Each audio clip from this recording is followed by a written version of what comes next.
Il devait en être ainsi. Le vent qui soufflait dans ma vieille ruine, les vieillards qui m'ont élevé, la solitude, la grande liberté de mon enfance, les légendes, les bribes de science braconnées un peu partout. Tout cela devait m'ouvrir l'oreille à toutes les harmonies, l'esprit à toutes les lueurs, le cœur à l'amour et à la haine.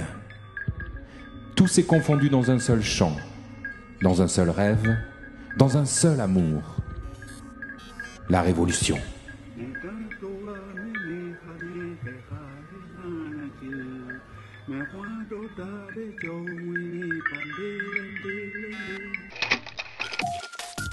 Les montants en l'air, hauts patus, porteurs des bâtons qui tuent, et leur horde familière de hurleurs poilus venaient, à la suite d'une faible course et avec des cris terribles, de grands beuglements rauques, rires et abois, de faire halte devant le trou où Tasson, le vieux blaireau, se terrait depuis 4 ou 5 neiges.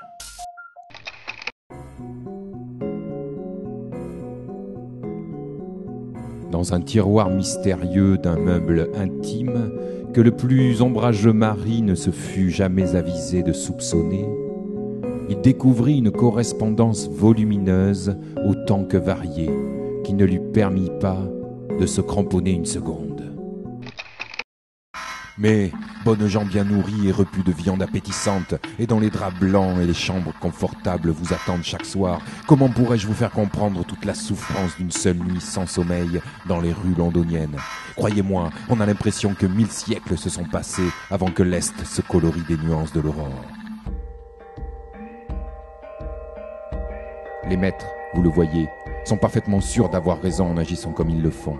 Telle est l'absurdité qui couronne tout l'édifice. Ils sont liés par leur nature humaine de telle façon qu'ils ne peuvent faire une chose à moins de la croire bonne. Il leur faut une sanction pour leurs actes.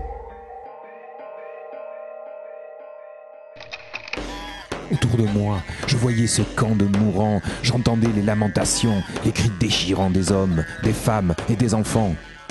Au loin, les chiens hurlaient, lugubres, tandis que continuait monotone le roulement de tambour du sorcier épuisé.